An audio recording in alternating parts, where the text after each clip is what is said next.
time of ascent, time of ascent of the block, if time of ascent of the block on inclined plane, if time of ascent of the block on inclined plane is is half of half of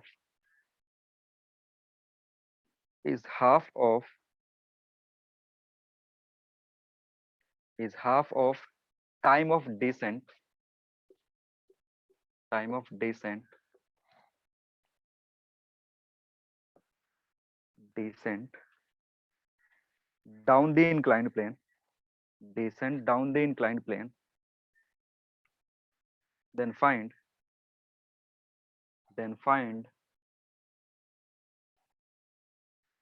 find value of friction coefficient, then find value of friction coefficient, then find value of friction coefficient between block and the inclined plane.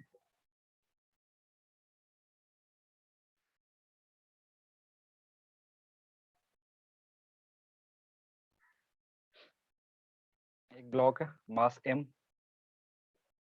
इसको अगर ऊपर फेंक रहा है तो जा रहा है, फिर नीचे आ रहा है। ठीक है, अब दिया क्या हुआ है कि जितना टाइम ऊपर जाने में लग रहा है और जितना टाइम नीचे आने में लग रहा है उसका रिलेशन तुमको बता दिया। एसेंट का मतलब होता है ऊपर जाने में जा रहा है, डिसेंट का मतलब है नीचे जा रहा है।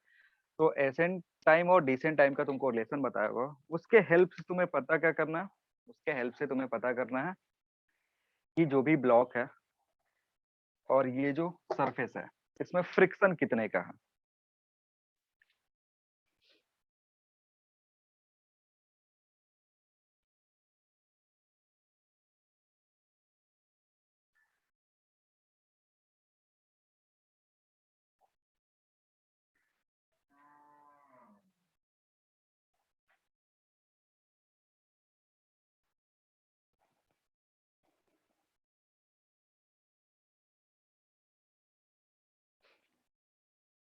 ट्राई करो, जो तुमने सवाल भेजा मैं उसको एक बार देख ले।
हो गया sir 3/5 tan theta. 3/5 tan theta, mu is equal to 3/5 tan theta.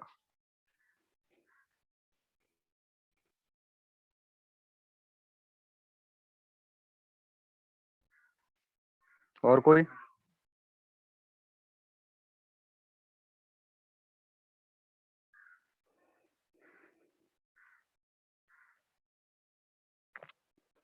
एक बार ग्रुप में सॉल्यूशन भेजो, देखे कैसे करें। जो भी करे हो सॉल्व करके उसका फोटो खींच के भेजो मुझे ग्रुप में। अपने कॉपी पे करे हो ना?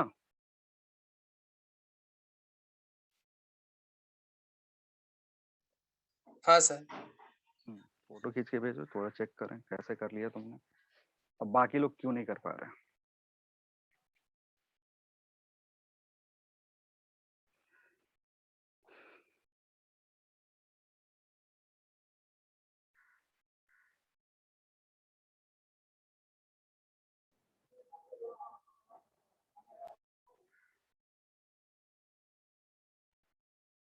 ग्रुप में जो भी सवाल है उसका कुछ कुछ सॉल्यूशन तो तुम लोग कर दिए हो, एक दो का नहीं कर पाए हो।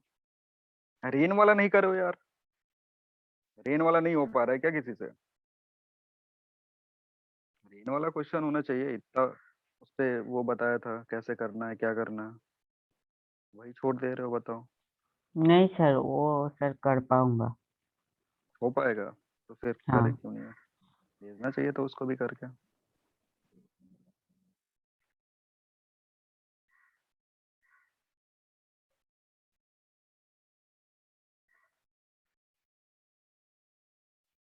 और बाकी सब तो तुमने सही करा है, ठीक है।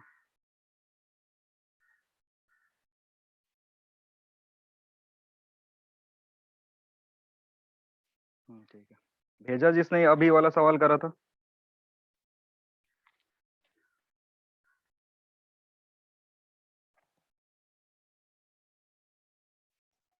हाँ सर। एक मिनट में देख लेता हूँ।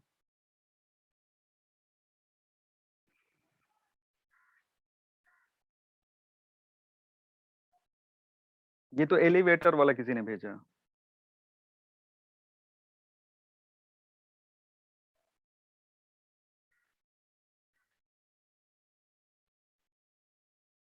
सर इनिशियल वेलोसिटी यू है।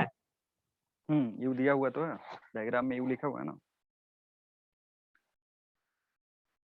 जिसने अभी वाला आंसर बताया वो कहाँ भेजा हुआ है? जिसने अभी जस्ट बोला कि सर मेरा 3/5 10 आया, वो उसने कहाँ भेजा?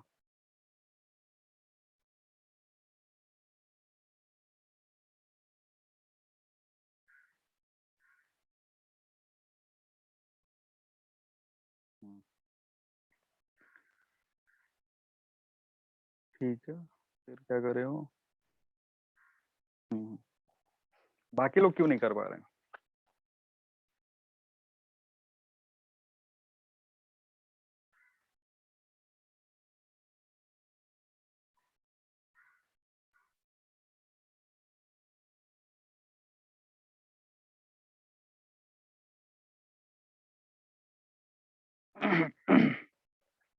सही है।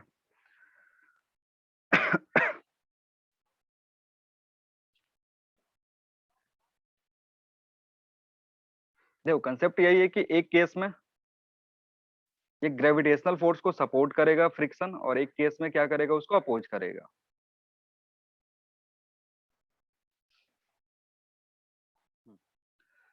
देखो इस केस में क्या हो रहा है, जब इसको नीचे से ऊपर की तरफ फेंक रहे हो, बहुत एक ही बच्चे ने सवाल ये कर पाया, पता नहीं तुम लोग को फ्रिक्शन समझ में नहीं आ रहा है कि नहीं आ रहा। नहीं समझ में आ रहा है बहुत लोगों को। देखो क्या है कि अगर इसको ऊपर की तरफ है तो जा करके यार रुक रहा है। उस केस में टाइम कितना लग रहा है? टाइम लग रहा है तुम्हारा, मान लो T1 या फिर T मान लो, दूसरे वाले को इसके रेस्पेक्ट में लिख देंगे। तो यहाँ गया, यहाँ से जाकर के यहाँ पे रुक गया।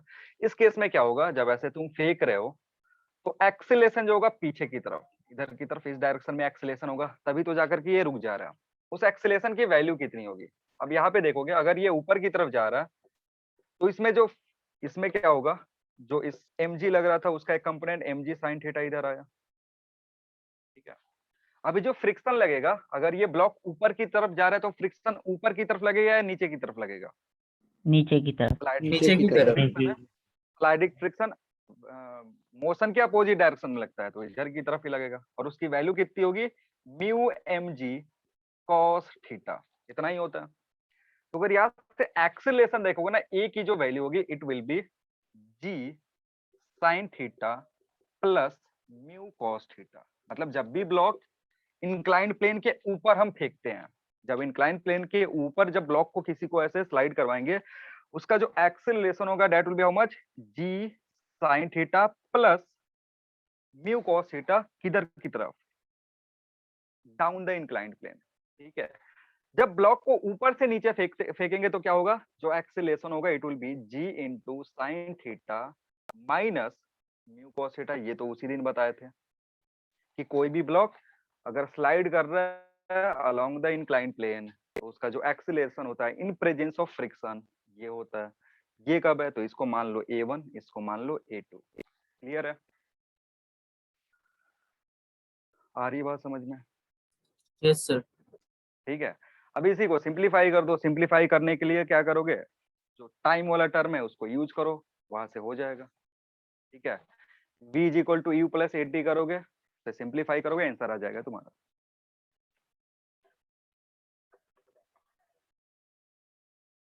तो एक टाइम में इधर से टाइम लग रहा है t, तो दूसरा ऊपर से जब आएगा तो कितना टाइम लगेगा, ऊपर से जब नीचे की तरफ आ रहा है तो कितना टाइम लग रहा है, 2t लगेगा। कितना लगेगा, 2t लगेगा। तो ये कैलकुलेट करना है। अब यहाँ से तुम्हें पता है कि इसके लिए देखोगे तो ये u है, यहाँ पे 0 है। दूसरे वाले के लिए देखोगे तो यहाँ u है और यहाँ 0 है। ठीक है, तो इसके लिए लिखोगे u v is equal to u plus a t. ठीक है, अगर पहले वाले के लिए लिखोगे v is equal to u plus a t तो तुम्हें क्या मिलेगा, देखो यहाँ से v कितना हो गया, 0 हो गया, u कितना हो गया, u, और ये जो वैल्यू है यहाँ से क्या आएगा तुम्हें, minus g sine theta plus mu cos theta into t. एक रिलेशन ये मिला जहां से तुम्हें पता चलेगा u is equal to g sine theta plus mu cos theta into t. कहां से मिला, फर्स्ट हाफ से। दूसरे हाफ से अगर कैलकुलेट करोगे तो दूसरे हाफ से क्या होगा, अगर ऊपर से फेंकते उसको तो क्या होता, वहां से जो u की वैल्यू आएगी it will be g sine theta minus u cos theta mu cos theta into 2t। ये दोनों क्या होने चाहिए, बराबर होने चाहिए। इसको सिंप्लीफाई करोगे आंसर आ जाएगा।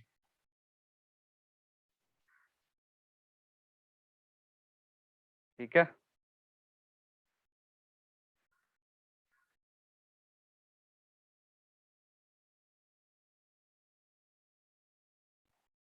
आया समझ में? हाँ सर। Yes sir. दोनों u इक्वेट करोगे आंसर दिख जाएगा तुम। और जिसने भेजा वो लेंथ के फॉर्म में करा, क्योंकि उसने क्या करा है, कॉमन लेंथ मान लिया। तो लेंथ जब कॉमन करोगे तो तुम्हें क्या करना पड़ेगा, फिर तुम्हें कंसेप्ट लगाना पड़ेगा थर्ड इक्वेशन का, क्योंकि इसने थर्ड इक्वेशन यूज किया हाफ एटी स्क्वायर वाला। वहां से सॉल्व करोगे या यहाँ से सॉल्व करो।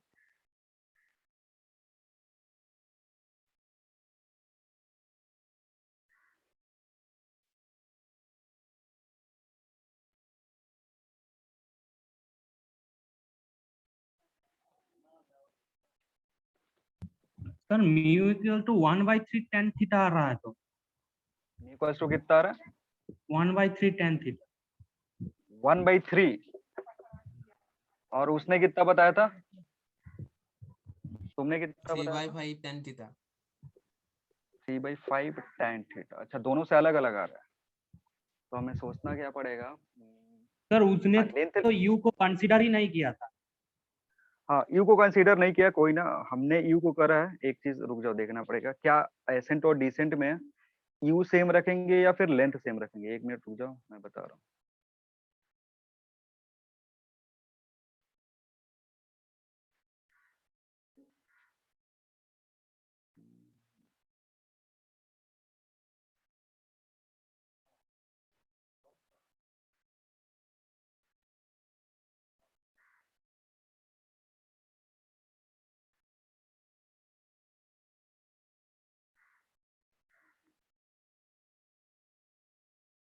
देखो यहाँ पे क्या करेंगे ना, जब यू सर सवाल में यू दिया तो हुआ है ना, चेंज होगा ना, टाइम तो अलग अलग है। हाँ नहीं टाइम अलग अलग है, ठीक है, उससे वो देखो क्या हो रहा है ना, कि अगर ये जो सवाल है इसमें यू की जगह तुमको लेंथ का इंफॉर्मेशन दिया रहता कि while going going in upward direction और while coming in downward direction जो पार्टिकल है सेम लेंथ ट्रेवल कर रहा है कितने से, ट्रेवल कर रहा है तुम्हारा टाइम का रिलेशन दे दिया टी और 2t से, ठीक है। तब तुमने जो मेथड यूज करा है उसमें क्या है, वहां से तुम सॉल्व करते तो ये आंसर आता, ठीक है ना। जब सवाल में दिया रहता कि वाइल गोइंग अप और वाइल गोइंग डाउन, अगर बट सेम सर उसमें तो ट्रेवल वो करने में सर सर सुन लो पहले, सर उसमें तो मैं जो बोल, अरे जो मैं बोल रहा हूँ वो तो पहले सुन लो, ठीक है। और सवाल में जो इन्फॉर्मेशन दिया हुआ ना यू से दिया हुआ है कि एक ब्लॉक को यू से फेंकते हैं तो वो जाने में जो टाइम ले रहा है वो टाइम और आने में जो टाइम ले रहा है वो टाइम में कंपैरिजन करवाया, ठीक है। जब सवाल में ये यू नहीं दिया रहता, ठीक है ना, लेंथ के रेस्पेक्ट में देता तो तुम जो करे हो वो ठीक था, ठीक है। और सवाल में अगर यू दे दिया है कि यू से फेंक रहे हैं तो जाने में टाइम लग रहा है, फिर नीचे की तरफ जब फेंक रहा है तो जो आने में टाइम लग रहा है उसका रिलेशन तुमको दिया हुआ है। आ रही बात समझ में? तुम जो करे वो हाँ भी सर। गलत नहीं है क्योंकि तुमने लेंथ कंसीडर करके करा है। तुमने क्या माना है कि अगर एल लेंथ ऊपर गया, ठीक है, और एल लेंथ नीचे आया, अब उसको किस स्पीड से फेंक रहा है क्या कर रहा है वो पता नहीं है। मे बी एल लेंथ जो ऊपर की तरफ फेंक रहा है या जो नीचे की तरफ फेंक रहा है वो अलग अलग हो सकता है, क्योंकि अगर लेंथ सेम करोगे तो फिर हम यू का कंसिडरेशन नहीं करेंगे। ये जो गिवन प्रॉब्लम है इसमें यू का कंसिडरेशन लेकर के करना है। आ रही बात समझ में? हाँ सर। ठीक है, तो वो हाँ तुमने सर। सॉल्यूशन जो भेजा है वो वैसे सवाल का है जहां पे दिया होगा कि while going up travel same distance, while coming down travel same distance, but time जो है वो अलग अलग है। तब जो तुम करे हो ये वाला चीज ऐसे है। लेकिन अगर यू स्पीड से ऊपर फेंक रहे हैं तो जितना टाइम जाने में लग रहा है वो टाइम दिया हुआ है, फिर नीचे फेंक रहे हैं तो जितना टाइम आने में लग रहा है उसका अगर रिलेशन दिया हुआ है तब जो मैंने मेथड बताया उससे सॉल्व करेंगे, उसको लेंथ वाले मेथड से सॉल्व नहीं करेंगे, ठीक है। अब ये जो क्वेश्चन है ना मैंने जहां से उठाया बस यू का इन्फॉर्मेशन दिया हुआ है, सीधे यहाँ पे यू लिखा हुआ है और उस पे बाकी सारी चीजें दिया हुआ है। उसी सवाल को थोड़ा सा मॉडिफाई कर सकता है कि while going up with same displacement while coming down with same displacement, particle का जो टाइम टेकिंग है उसमें रिलेशन दे दिया, तो जो तुमने आंसर भेजा उससे करेंगे, ठीक है।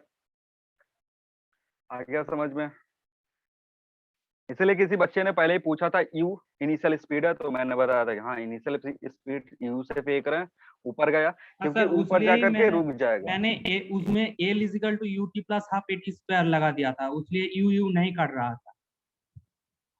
नहीं तो तुमने अगर तुमने अगर इनिशियल स्पीड यू लिया हुआ है तो तुमने क्या करा ना, तुमने करा है ए 1t स्क्वायर, तो इसमें फॉर्मूला एस का जो होता है s is equal to u t plus half a t square होता है, ये हाँ फॉर्मूला सर। होता है, ठीक है। और जो दूसरा फॉर्मूला है दैट इज व्हाट, अब ऊपर से जो स्पीड इधर फेंक रहे हो वो भी यू टी वन होगा। हाँ, यू हमारी टी बात वन समझ में? होगा, बट वहां से फिर तो सिंप्लीफाई करोगे। एस एस सेम करने पर u t plus half a one t one square is equal to u फिर टी, यू नहीं कटेगा, हाँ यू यू नहीं रह कटेगा, यू जाएगा। नहीं कटेगा। तो उसलिए ही तुमने क्या कर दिया ना, तुमने खुद से मॉडिफाई करके क्या कर दिया है, तुमने खुद से मॉडिफाई करके इस यू को जीरो मान लिया है, ठीक है। तो अगर इस यू को जीरो मान लोगे ना तो ये ब्लॉक ऊपर जाएगा ही नहीं। अगर इसको तुमने क्या करा ना, तुमने सीधे कर दिया इसको जीरो और नहीं सर, तुमने इसको जीरो मान लिया नहीं यू, करा था, यू टी करा था, हाँ क्या करा था, यू यूटी करे हो, टी। हाँ, यूटी आपने तो दिख इनिशियल नहीं रहा वेलोसिटी तो। ना सर, हाँ वो तो अलग बच्चा ने करा है। किसी दो ने, एक ही ने भेजा है मुझे ग्रुप में आंसर। हाँ सर, मैंने जो किया मैंने you t plus half a t square किया, आपने इनिशियल वेलोसिटी यू बोला ना, इसलिए बोल हाँ रहा हाँ था। हाँ, तो उसी से करना था। इनिशियल वेलोसिटी जो था ना, जैसे फॉर्मूला जो होता है UT plus half a t square होता है, ठीक है, हाँ सर। एटी स्क्वायर है ना। सर, अब जो पहला नहीं बच्चा सॉल्व करेगा, सुनो बोर्ड एक मिनट देखिए, समझो, जो लेंथ सेम मान करके करेगा, दिख रहा है अब, जो हाँ लेंथ सर। सेम मान करके करेगा उसके लिए क्या चाहिए, ये T1 है और ये T2 है, सॉरी T1 रखेंगे तो यहाँ एक्सीलरेशन A1 रखेंगे। जब ऊपर से आ रहा होगा, मान लो लेंथ तुम सेम कंसीडर कर रहे हो, तो अगर सेम वेलोसिटी से फेंकोगे ना, उसी वेलोसिटी से फेंकोगे तो ये सेम लेंथ ट्रेवल नहीं करेगा, सेम लेंथ ट्रेवल नहीं करेगा, वेलोसिटी कुछ अलग होनी चाहिए। आ रही बात समझ में? क्योंकि अब एक्सीलरेशन अगर डिफरेंट हो यस गया सर। तो अब पहले ही कहीं रुक जाएगा, हाँ वो सर। पूरा नीचे तक मे बी आ भी नहीं सकता है या उससे ज्यादा ही डिस्टेंस ट्रेवल कर ले। तो यू जब जीरो होगा ना, वही वही चीज मैं क्या बोल रहा हूँ, जब ऊपर फेंक रहे हैं तो उस केस का वेलोसिटी u मान लिया। जब नीचे फेंक रहे हैं तो उतने ही वेलोसिटी से फेंक रहे हैं, u वेलोसिटी से ही नीचे की तरफ फेंक रहे हैं, तो फिर वो नीचे आकर के कहीं रुक गया, ठीक है। और जब रुक गया तो उस केस में जो टाइम लगा और पहले वाले जो टाइम लगा उसको हम कंपेयर कर रहे हैं। आ रही बात समझ में? हाँ सर। हाँ सर। और जिसने सॉल्व करके कुछ ऐसा भेजा ना L इक्वल्स टू, इसको सीधे इसको 0 कर दिया, तो पहले वाले केस में अगर इसको 0 कर दोगे तो फिर ये जाएगा कैसे ऊपर? जो ग्रुप में सॉल्यूशन किसी ने भेजा है हाँ उसने सर। सीधे L equals to 0 half A1 T square. अब जिसने ये भेजा उसको समझ में आ रहा है उसने क्या गलती किया है? हाँ लेंथ सर। सेम माना है, फिर इसको 0 अगर कर दोगे ना तो क्या ये ऊपर जाएगा ब्लॉक? ये ब्लॉक ऊपर कैसे नहीं। जाएगा अगर इसके पास इनिशियल स्पीड है ही नहीं? इनिशियल स्पीड u होना चाहिए, ऊपर से फेंकेंगे इनिशियल स्पीड होना। ठीक है, समझ में आ गया सबको? हाँ सर, एक बार वो डाउनवर्ड्स के दौरान वो जो आपने v is equal to ut plus half at square वो एक बार कर दीजिए आंसर में जो कह रहा था। क्या बोल रहे हो? डाउनवर्ड के लिए? वो- डाउनवर्ड के लिए अगर हाँ हाँ हाँ, डाउनवर्ड के लिए क्या? वो तो जो डाउनवर्ड के लिए हाँ जो आपने आपने करा था वो v इजिकल टू 0 मन के वो वाला एक बार बता दीजिए। देखो इनिशियल मैंने 0 क्या होगा। करा था, सुनो सुनो, मैंने क्या करा था, दो पार्ट में इसको ब्रेक कर दिया था, दो पार्ट में ब्रेक करा।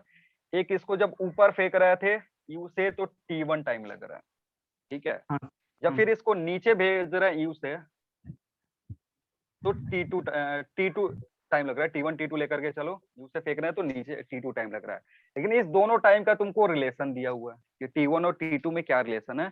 अब ये अलग अलग टाइम क्यों लेगा ना, अगर ये जो प्लेन है, समझो ये जो प्लेन है अगर ये स्मूथ होता तो ये दोनों टाइम सेम होता।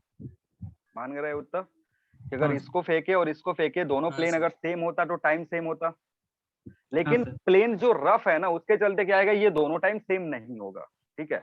मान लो इसको ऊपर फेंकेंगे ये जा करके 0 होगा इधर कहीं, इसको नीचे फेंकेंगे एक्सेलरेशन अपोजिट डायरेक्शन में लग रहा है तो 0 होगा कहीं पे जाके। तो इस ड्यूरेशन में यहाँ पे वेलोसिटी कितना हो गया 0, यहाँ के फाइनल वेलोसिटी कितना हो गया 0 हो गया।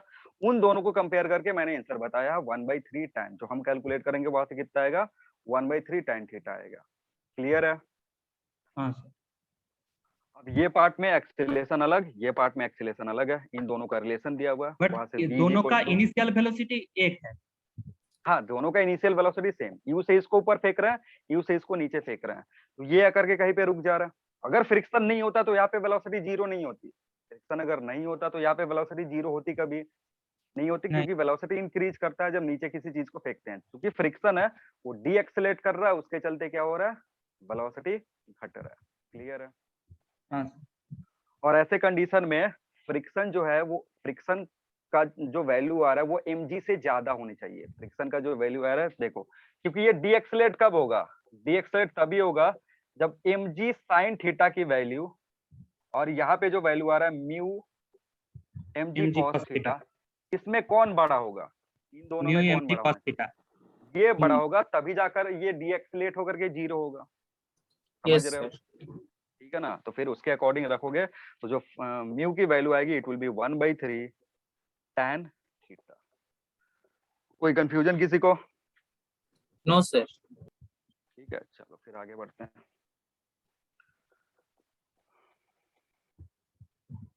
कुछ कुछ और फ्रिक्शन से रिलेटेड प्रॉब्लम्स होते हैं, जैसे ब्लॉक के ऊपर ब्लॉक का मूवमेंट करवाता है, टू ब्लॉक प्रॉब्लम जिसको बोलते हैं। जैसे ब्लॉक के ऊपर एक दूसरा ब्लॉक रख दिया और इससे रिलेटेड बहुत सारे सवाल तुमसे बनवा सकता है, ठीक है। तो लिखना two block problems, two block भी हो सकता है, 3 ब्लॉक हो सकता है, या फिर इसको ऐसे लिख दो block placed over another block.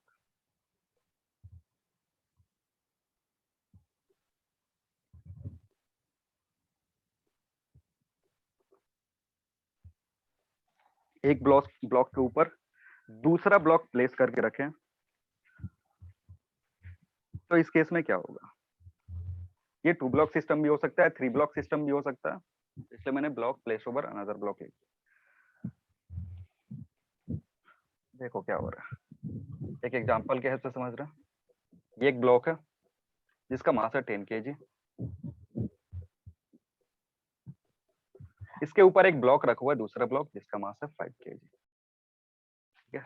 समझो, अगर मैं इस ब्लॉक को फोर्स लगाऊं, इस ब्लॉक पे फोर्स लगा रहा हूं F इक्वल टू 100 न्यूटन, इस ब्लॉक को मैं क्या कर रहा हूं 100 न्यूटन फोर्स लगा के खींच रहा हूं। अब देखो क्या होगा, अगर ये दोनों सरफेस, ये दोनों के बीच का जो सरफेस है वो स्मूथ है, तो अगर इन दोनों, ये दोनों ब्लॉक पे के बीच में जो सरफेस है अगर वो स्मूथ है, तो क्या इस ब्लॉक और इस ब्लॉक का इंटरेक्शन होगा?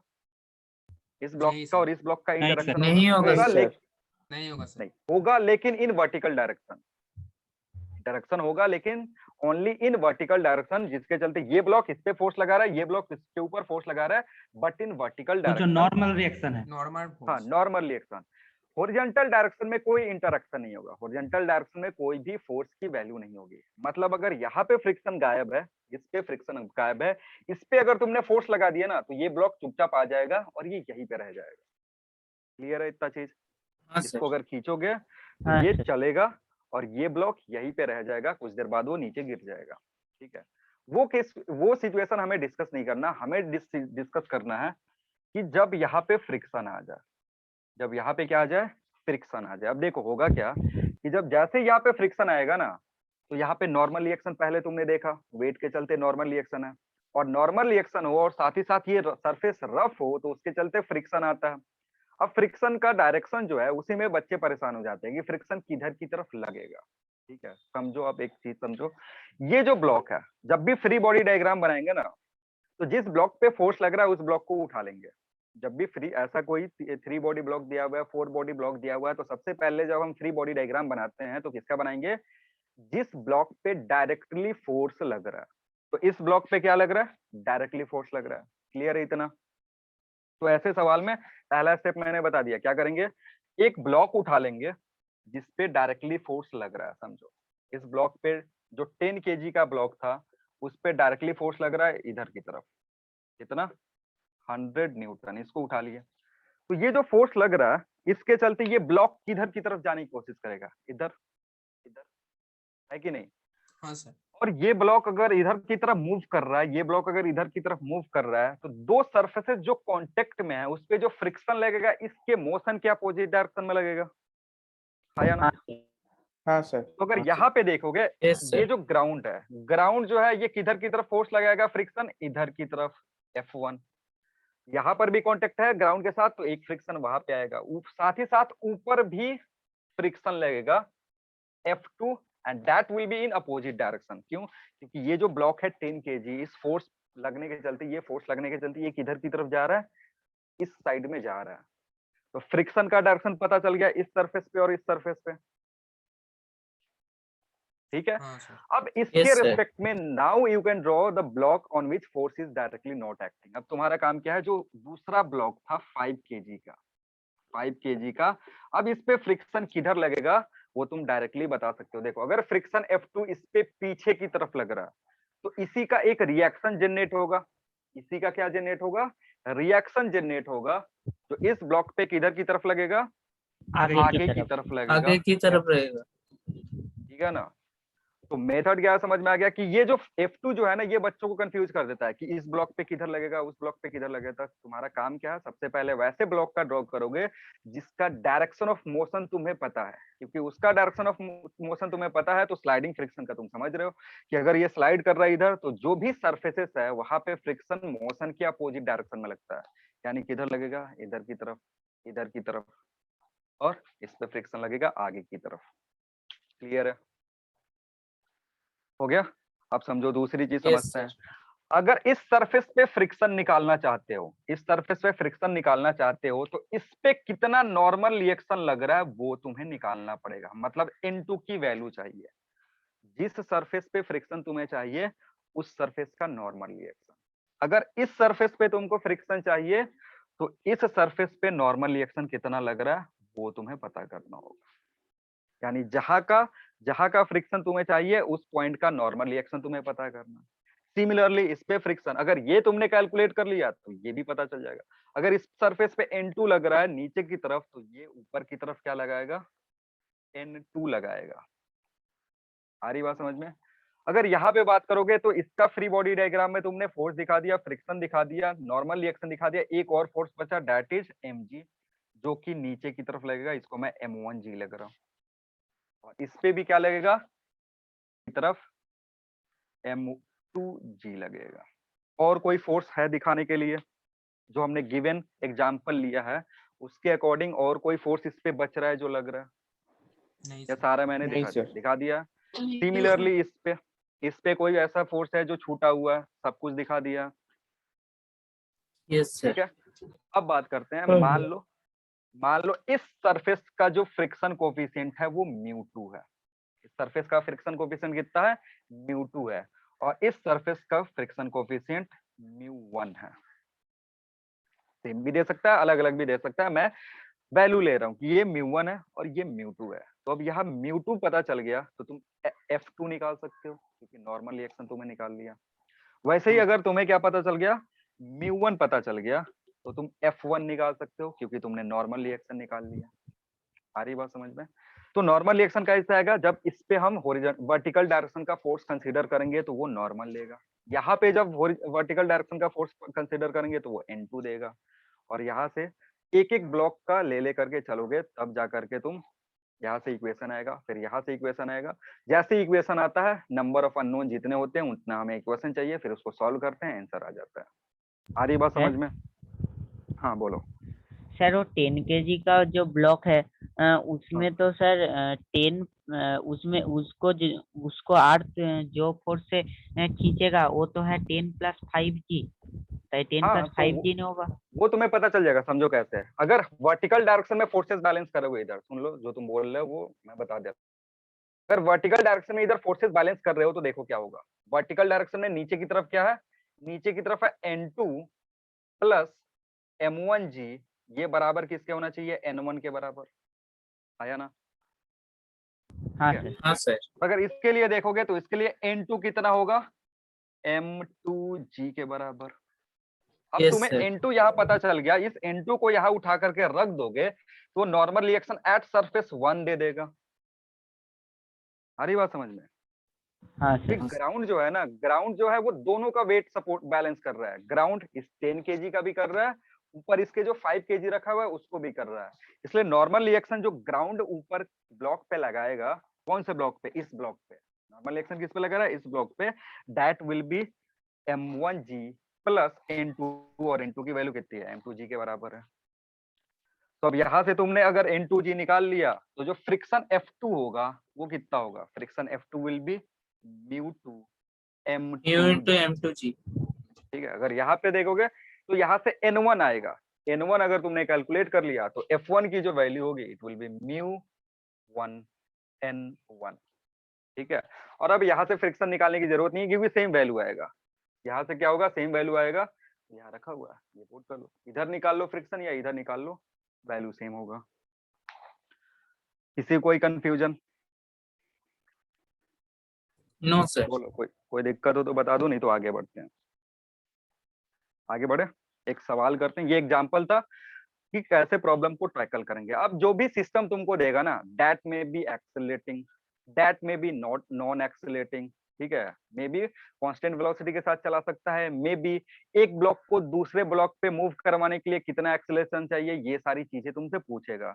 उस टाइप का अगर प्रॉब्लम देगा तो उसको सॉल्व कैसे करेंगे देखते हैं। क्या हटा दे इसको? समझ में आ गया सब कुछ? इसे कुछ डाउट है? आगे बढ़े। Yes sir.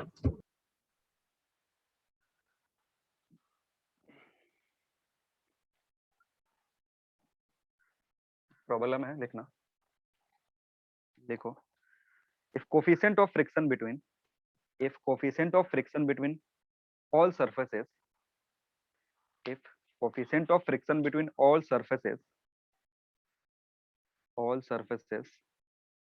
is 0.25 is 0.25 is 0.25, then find value of f, then find value of f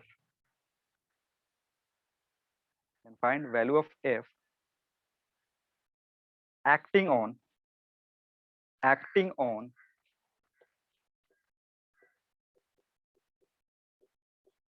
block A। ये एक क्वेश्चन। ब्लॉक B ये दूसरा question. Acting on block A अलग से सॉल्व करेंगे, एक्टिंग ऑन ब्लॉक B अलग से सॉल्व करेंगे। if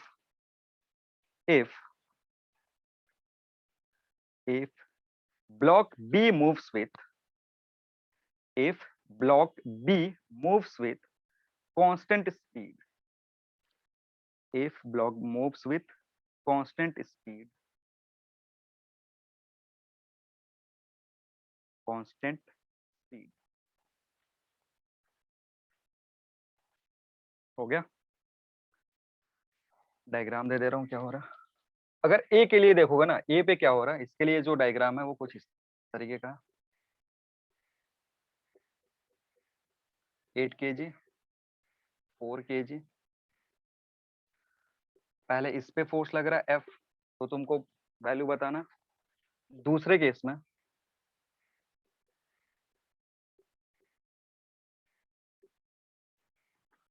हाँ नहीं, इसको इसको ऊपर कर दो, ये फोर्स F है, ये ब्लॉक ए और ये ब्लॉक बी। दूसरे केस में क्या है, नीचे फोर्स लग रहा है F, ये ए है तुम्हारा और ये बी है तुम्हारा। एक केस में ऊपर F लग रहा है और एक केस में नीचे लग रहा है।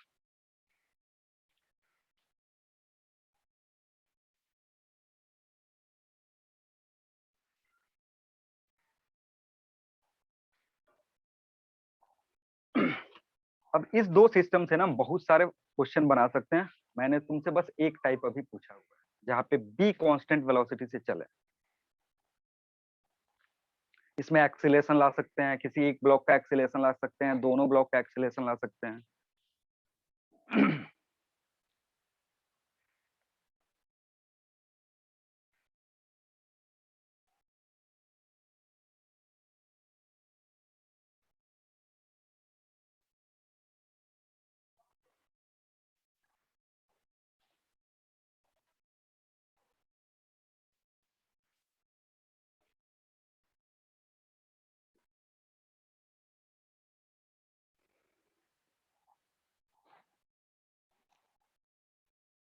मासेस वैसे ही रखोगे 4 kg, इधर 8 kg।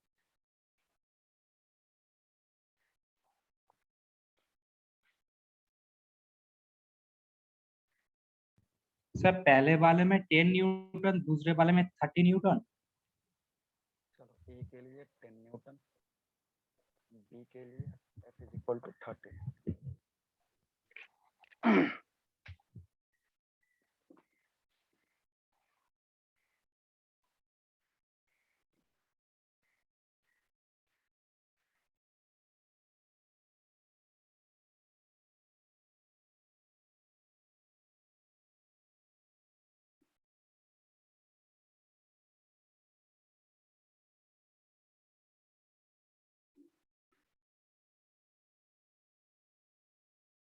और कोई, सब लोग ट्राई करेंगे क्योंकि अगर थ्योरी सबको समझ में आ रहा है तो क्वेश्चन भी होना चाहिए। सर ये 10 and 30। 10 and 30, चलो ठीक है। Sir 10 and 30। अगर ए का सॉल्यूशन करें तो ए का फ्री बॉडी डायग्राम, सबसे पहले इसमें ए का ही फ्री बॉडी डायग्राम बनाओगे क्योंकि फोर्स क्या लग रहा है, इसी पे लग रहा है। ठीक है, फोर्स अगर इस पे लग रहा है तो इस पे जो फ्रिक्शन लगेगा वो किधर की तरफ लगेगा, नीचे की सर तरफ, backward. It will B F1। ठीक है, इसका मास नीचे की तरफ, उसके चलते वेट जो आएगा दैट विल बी 40, और नॉर्मल रिएक्शन जो लगेगा वो ऊपर की तरफ N1 लग रहा है, जो इस सरफेस पे लग रहा है, भले मैंने 100 ऊपर किया है क्योंकि नॉर्मल रिएक्शन कहाँ लगेगा, यहाँ पे लगेगा, yes normal sir. Reaction N1। ठीक है, अब यहाँ से अगर देखोगे तो तुम अब दूसरे ब्लॉक के लिए जाते हैं। दूसरा ब्लॉक क्या है तुम्हारा, दूसरा ब्लॉक का अगर फ्री बॉडी डायग्राम, इधर लगेगा क्या F1 और इधर लगेगा F2। ठीक है ना, पीछे की तरफ क्या लग रहा है, इधर F1 लगेगा और इधर F2 लगेगा। और नेक्स्ट चीज क्या है तुम्हारा, इसका वेट कितना है, इसका वेट है तुम्हारा 8, तो 80, और इस पे एक यहाँ पे नॉर्मल रिएक्शन लगेगा दैट विल बी N1, उसकी वैल्यू मैं सीधे लिख दे रहा हूँ 40 लगेगा वो, और यहाँ पे एक नॉर्मल रिएक्शन लगेगा that will be in upward direction, और उसकी वैल्यू डायरेक्ट बता दो कितनी होगी। अगर इस यहाँ पे नॉर्मल रिएक्शन देखोगे तो वो इसका और इसका दोनों का 120। सम होगा सर 120। 120। हाँ, ये 120 होगा। ये डायग्राम में ही करना सीख जाओगे तो थोड़ा सा कैलकुलेशन कम हो जाएगा। ठीक है, अब देखो, अब इसको कैलकुलेट करोगे तो तुम्हें क्या दिखेगा, यहाँ से अगर कैलकुलेशन करोगे तो एफ की जो वैल्यू है, हाँ एफ कितना, एफ ही निकालना है पहले। यहाँ इस पे देख लो, यहाँ से अगर फ्रिक्शन कोफिशिएंट देखोगे F1 की वैल्यू कितनी दी हुई है, F1 की वैल्यू निकालेंगे म्यू इंटू 40 से। म्यू कितना है तुम्हारा 1/4 0.25 इंटू 40, हाँ वही 0.2 को ये 10 न्यूटन आ गया। यहाँ से जो एफ की वैल्यू आएगी वो कितनी आएगी, 10 एफ न्यूटन की वैल्यू आएगी 10 न्यूटन। ठीक है, अब देखो अगर इसको देखोगे जस्टिफाई करवाने कि क्या ये ब्लॉक कांस्टेंट वेलोसिटी से चल पाएगा, क्योंकि इधर आगे की तरफ क्या लग रहा है, आगे की तरफ लग रहा है F1 और पीछे की तरफ क्या लग रहा है F2 लग रहा है। ये दोनों अगर एक दूसरे को बैलेंस कर रहे होंगे तभी ये जाकर के कांस्टेंट वेलोसिटी से चल पाएगा, क्योंकि सवाल में क्या लिया हुआ है, कांस्टेंट वेलोसिटी से चलने चाहिए। अब देखते हैं कि क्या पॉसिबल है क्या ऐसा ये कांस्टेंट वेलोसिटी से चले। अगर हमने यहाँ पे कितना लगाया, जो भी फोर्स लगा रहे हो तुमने क्या करा है, जो गिवन प्रॉब्लम है ना अभी, जो तुम अगर F1 को F के बराबर कर रहे हो तो this block A will move with constant velocity. आ रही बात समझ में? इधर तुमने कितना लगाया, इधर 40 न्यूटन 10 न्यूटन लग रहा है, और तुमने कितना लगाया है, तुमने लगाया हुआ इधर कितना 10 न्यूटन ही अगर तुमने लगा दिया तो क्या ये ब्लॉक उसके रेस्पेक्ट में कांस्टेंट वेलोसिटी से चलेगा कि नहीं चलेगा वो हमें देखना है। तो फ्रिक्शन F की वैल्यू तुमने कैलकुलेट करा 40, अगर F2 की भी वैल्यू 40 आई तब जाकर के ये कांस्टेंट वेलोसिटी चलेगा, नहीं तो नहीं चलेगा। आ रही बात समझ में? हाँ सर। बोलो जो सॉरी ये 10 है। अब इसको कैलकुलेट करो कि इसकी वैल्यू कितनी आ रही है। अगर इसकी वैल्यू देखोगे ना तो this will come as point या 1/4 इंटू कितना 120, विच मीन्स वैल्यू कितना होगा, यहाँ से आएगा 30। देखो इधर लग रहा है 10 न्यूटन, फ्रिक्शन पीछे की तरफ कितना लगा रहा है 30 न्यूटन लगा रहा है, क्योंकि जब इसको खींचोगे ना तो ये इसके साथ चलेगा, हमेशा के लिए नहीं चलेगा, क्योंकि इधर ये 10 न्यूटन लगा रहा है, इधर ये पीछे की तरफ कितना लगा रहा है 30 न्यूटन लगा रहा है। तो क्या ये कांस्टेंट वेलोसिटी से चल सकता है पॉसिबल ऐसा? अगर सामने की तरफ 20 न्यूटन लगेगा तब चलेगा।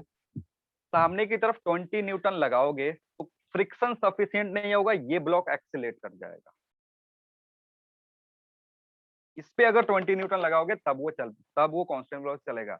मतलब एक चीज समझ लो, ये मैं क्या बोल रहा हूँ यहाँ से, कि अगर दोनों सरफेस पे फ्रिक्शन कोफिशिएंट सेम है, दोनों सरफेस पे फ्रिक्शन कोफिशिएंट अगर सेम है तो ऊपर वाले ब्लॉक पे फोर्स लगा करके नीचे वाले को तुम कांस्टेंट वेलोसिटी से मूव नहीं करवा सकते। समझ में आया क्या बोल रहा हूँ? नहीं सर।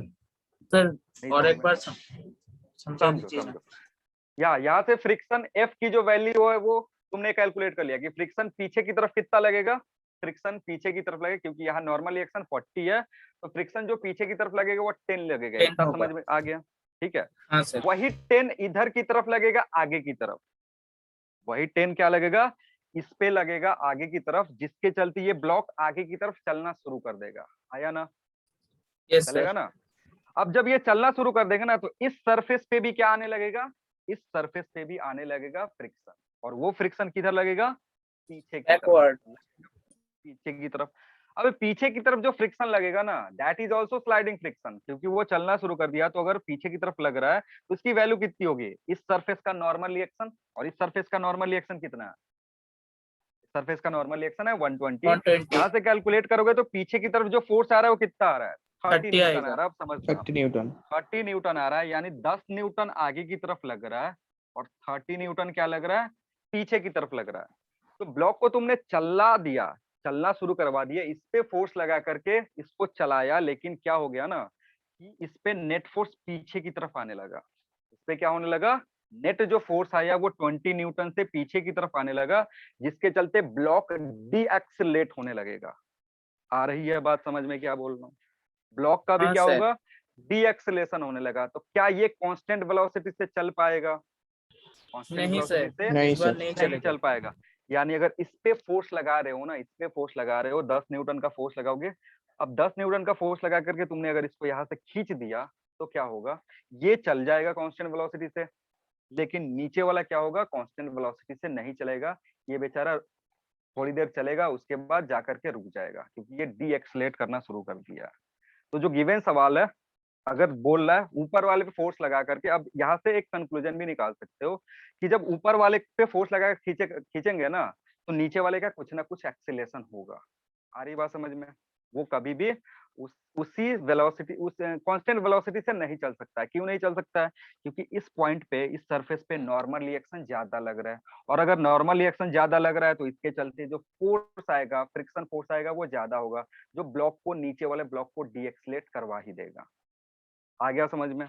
और तुमने क्या करा, तुमने जस्ट यही से आंसर मुझे भेज दिया था। मुझे पता था कि सब लोग ऐसा ही करेंगे कि नीचे वाले का चेक नहीं करेंगे, ऊपर वाले से 10 न्यूटन आएगा, 10 न्यूटन पे भेज देंगे। अब तुमको साफ साफ दिख रहा है क्या 10 न्यूटन पे ये स्लाइड, ये कांस्टेंट वेलोसिटी से चल सकता है? चलेगा कांस्टेंट वेलोसिटी से? नहीं नहीं सर। चलेगा। तो मतलब अगर नहीं। नीचे वाले ब्लॉक को कांस्टेंट वेलोसिटी से चलाना है, तो फोर्स भी नीचे वाले पे ही लगाया जाएगा, जो कि मैंने दूसरा टाइप में दिया था, दूसरे सवाल में दिया था। तो ये जो सवाल है ना, इस सवाल में 10 न्यूटन से या किसी भी, कितना भी तुम फोर्स लगा लो, इस पे कितना भी तुम फोर्स लगा लोगे, इस ब्लॉक को तुम कांस्टेंट वेलोसिटी से नहीं चलवा सकते हो, पॉसिबल नहीं है। इस पे तुम अगर 100 न्यूटन लगा दोगे ना, मान लो इस पे तुमने कितना लगा दिया, 100 न्यूटन लगा दिया, तो अब ये खुद एक्सीलरेट करने लगेगा। ये ब्लॉक क्या करेगा? खुद एक्सीलरेट करने लगेगा, क्योंकि 100 न्यूटन आगे लग रहा है, 10 न्यूटन किधर लग रहा है? पीछे लग रहा है। ये खुद भी एक्सीलरेट करने लगा। तो जब ये खुद एक्सीलरेट, ये इसको कितना चला दो, ये जो ब्लॉक है, इस पे जो फोर्स लगाएगा वो F1 ही लगाएगा, क्योंकि that depends on what, mu की वैल्यू पे वो डिपेंड कर रहा है। क्लियर है? और म्यू की वैल्यू इनसफिशिएंट है जो इस ब्लॉक को कांस्टेंट वेलोसिटी से चला सके। ठीक है? पर आपने तो अगर सर पहले वाले क्वेश्चन में तो फिर सिर्फ ऊपर वाला का ही फोर्स हाँ, ऊपर वाले को, अरे वही समझा रहा हूँ कि ऊपर वाले फोर्स लगा करके इसको कांस्टेंट वेलोसिटी से मूव नहीं करवा सकते। ठीक है? अब करवाने के लिए क्या करना पड़ेगा समझो। अगर करवाने का मन है, इसको कांस्टेंट वेलोसिटी चलाने का मन है, तो अगर मैं एक छोटा सा चेंज कर दूं, यहाँ पे जो इस सरफेस पे जो म्यू का वैल्यू लग रहा है, इसको मैं कर 0.75 कर दूं, अब बताओ चलेगा ये? हाँ सर, अगर हाँ नहीं तो सर, क्या इस बार करते हो? 30 लगेगा। चल जाएगा। अगर मैं ऊपर, मतलब इस सरफेस के बीच में, इस सरफेस के बीच में अगर मैं 7.5 रख दूं, 0.75, सॉरी, म्यू 0.75 कर दूं, अब ये चलेगा कांस्टेंट वेलोसिटी के साथ? हाँ यस सर। चलेगा ना? तो ये हाँ एक हाँ तरीका है कि ऊपर वाले सरफेस को बहुत ज्यादा रफ कर दे, नीचे वाला सरफेस उसके रेस्पेक्ट में कम रफ है, तब ये दोनों कांस्टेंट वेलोसिटी से एक साथ चल सकते हैं। उसके लिए कंडीशन सेटिस्फाई करना पड़ेगा। मतलब ये एक तरीके से ऐसे भी तुमसे पूछ सकता है कि अगर दोनों ब्लॉक को साथ चलाना है, तो बताओ what will be the value of friction coefficient between the block if both blocks are moving together. मतलब ये जो एक सवाल था ना, मैंने यहाँ पे दो कंसेप्ट लगाए कि अगर फ्रिक्शन कोएफिशिएंट सेम है तो दोनों ब्लॉक कभी कांस्टेंट वेलोसिटी से नहीं चलेंगे, एक बेचारा पीछे रह जाएगा। और अगर दोनों को साथ चलाना है, तो उसमें कभी कभी सवाल ऐसे पूछ देता है कि find what is the friction coefficient between these two block if both blocks move together. तो कितना आएगा गिवन प्रॉब्लम के अनुसार? अगर यहाँ का फ्रिक्शन कितना है, यहाँ का फ्रिक्शन कोएफिशिएंट पॉइंट कितना दिया था मैंने? 0.25 दिया था। तो यहाँ का अगर फ्रिक्शन कोएफिशिएंट 0.25 है और यहाँ का फ्रिक्शन अगर 0.75 हो जाता, तब ये फ्रिक्शन 30 हो जाता। और अगर ये फ्रिक्शन 30 हो गया तो इधर 30 लगता, ये 30 और ये 30 बैलेंस करके ये दोनों कांस्टेंट वेलोसिटी चलते। एनालाइज कर पा रहे हो क्या बोल रहा हूँ? हाँ सर। कोई है जिसको नहीं समझ में आया कि क्या ही बोल रहे हैं, कुछ हवा नहीं लग रहा है? बोलो, समझ में आ गया? तो यानी एक तरीके से जो समझ मैंने गया। पहला सवाल दिया था ना, हाँ सर। पहला जो सवाल दिया था वो गलत था। तो उसमें हम, इम्पॉसिबल होगा सर। वो इम्पॉसिबल है कि अगर दोनों का फ्रिक्शन कोएफिशिएंट सेम हो जाए तो वो साथ साथ चले, मतलब कांस्टेंट वेलोसिटी से चला। अगर ऊपर वाला कांस्टेंट वेलोसिटी चल रहा है या किसी भी वेलोसिटी से चल रहा है, फ्रिक्शन कोएफिशिएंट दोनों सेम है, तो ये बेचारा, इसको रुकना ही है थोड़ी देर बाद, क्योंकि इस पे नेट फोर्स किधर 30 पीछे लग रहा है। लेकिन वही अगर फ्रिक्शन कोएफिशिएंट 0.75 हो जाए या उससे ज्यादा हो जाए, तब पॉसिबिलिटी है कि ये ब्लॉक बेचारा क्या हो, उसके साथ कांस्टेंट एक्सीलरेशन से चल सके। हो गया? आगे बढ़ा दे। अब पहला समझ गया हो ना, तो दूसरा मैं मैं तो देखो कुछ एनालिसिस ही नहीं किया नीचे की तरफ, ऊपर की तरफ 10 हाँ न्यूटन लग गया तो ये 10 न्यूटन होगा। हाँ, इसीलिए तो मैंने दिया था तुमको, मुझे पता था कि तुम एनालाइज नहीं करोगे, नहीं तो इसमें मैं कहा 10 मिनट का टाइम वेस्ट करूंगा। अब बी देखो, बी अब अगर पहला समझ गए ना तो बी में अब तुमको टेंशन नहीं आना चाहिए, क्योंकि अभी फोर्स किस पे लग रहा है, बी पे ही लग रहा है, और बी को ही कांस्टेंट वेलोसिटी चलाना है, तो वो अब हमारे हाथ में है। क्योंकि बी पे जब फोर्स लगा रहे हैं ना, फोर्स बी पे लगाएंगे तो हमें कितने से चलाना है वो पता कर लेंगे। ऊपर वाले ब्लॉक, नीचे वाला ब्लॉक का फ्री बॉडी डायग्राम ड्रॉ करो। तो मैंने बोला था जिस पे फोर्स लग रहा है उसका फ्री बॉडी डायग्राम पहले बनाते हैं। इधर लगेगा कितना, इधर लगेगा F1, जिसकी वैल्यू अब तुमको पता ही चल गई है, कितनी होगी बोलो, इसकी वैल्यू होगी 30 30, होगा। ठीक है। और इस पे कितना होगा, ये शायद मैंने F2 लिखा हुआ था, इस पे लगेगा तुम्हारा F1, और F1 F1 10 कितना होगा। 10 है, ठीक है, 10 F1 तुम्हारा 10 है। तो अगर इसको कांस्टेंट वेलोसिटी से चलाना है तो ये जो फोर्स है इन दोनों को काउंटर करना चाहिए। जो फोर्स F है इन दोनों को बैलेंस करना चाहिए, यानी F जो आंसर होगा यहाँ से 30 + 10 विच मींस 40 न्यूटन। किसी ने आंसर 30 बताया हुआ, कितना होना चाहिए, 30 न्यूटन होना चाहिए। समझ में आ रही है हाँ जो सर, भी बात ऊपर बोल का रहे हैं? कंसीडर ही नहीं किया था। ऐसे क्यों करोगे, क्योंकि फोर्स लग तो रहा है पीछे की तरफ। क्या फ्री बॉडी डायग्राम यस बनाओगे? सर। देखो देखो देखो, फोर्स जब अलग अलग ब्लॉक पे लगा रहे हो ना, तो ये फ्रिक्शन अपना डायरेक्शन चेंज कर दे रहा है। जब अलग अलग बॉडी पे फोर्स लगा हुआ है ना, तो फ्रिक्शन भी अपना डायरेक्शन चेंज कर रहा है। देखो पहले ये जो F1 लग रहा था, नीचे वाले ब्लॉक पे किधर लग रहा था, आगे की तरफ या पीछे की तरफ?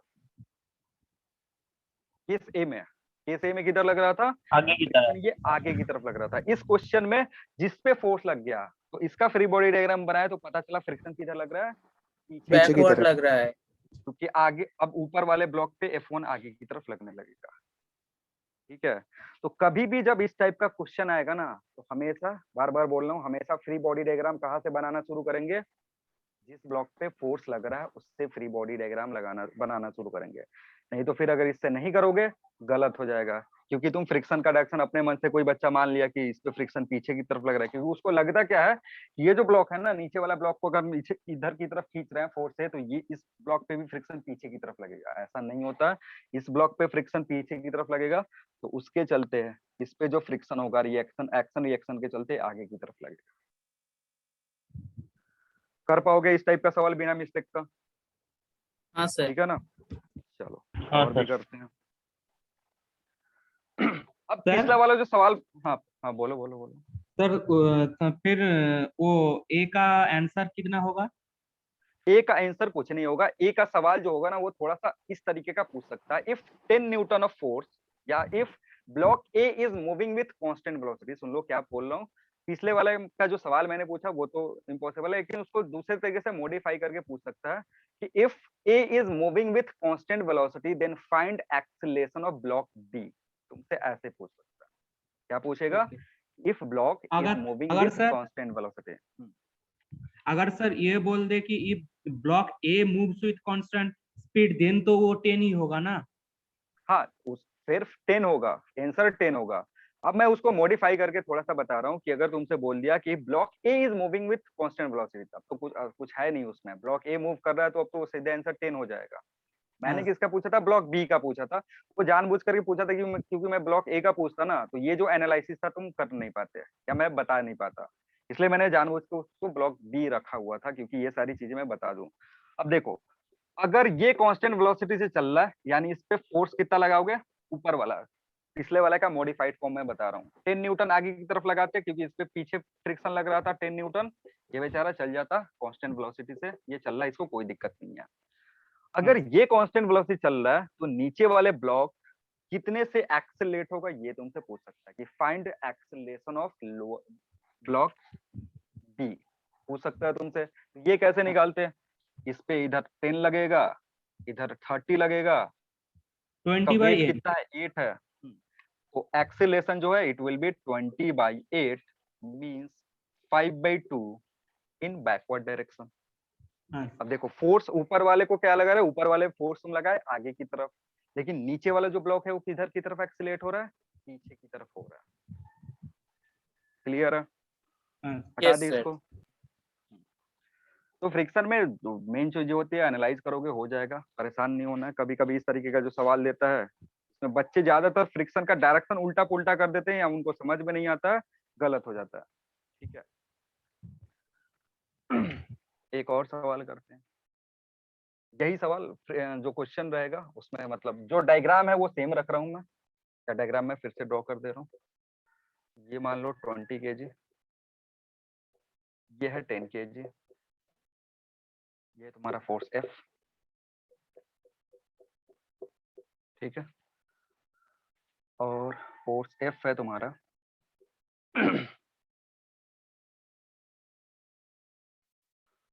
फोर्स F को ले रहा हूं मैं 200 न्यूटन। लिखना if both blocks are moving together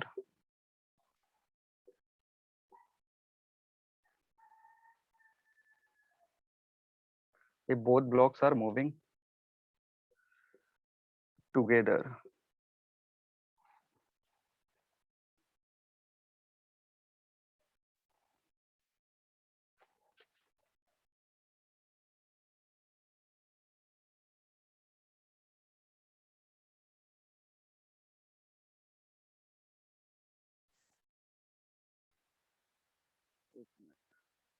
सवाल लिख लो, होमवर्क करके ला if both blocks are moving together with an acceleration of 1 meter per second square,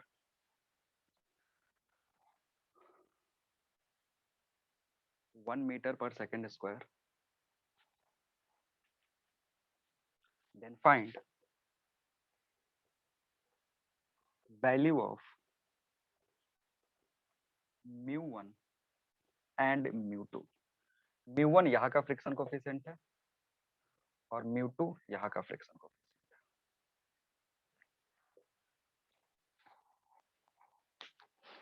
है। If both blocks are moving together with an acceleration of 1 meter per second square, then find value of mu1 and mu2।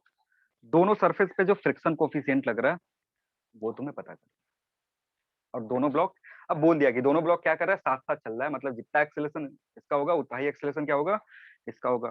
काम क्या है तुम्हारा, proper free body diagram बनाएंगे, friction का direction दिखाएंगे, वहां से mu1 mu2 कैलकुलेट करेंगे। मतलब दो अननोन है तो कम से कम तुमको कितने इक्वेशन की जरूरत पड़ेगी, दो इक्वेशन की जरूरत पड़ेगी इसको सॉल्व करने के लिए। कोई डाउट है तो बोलो।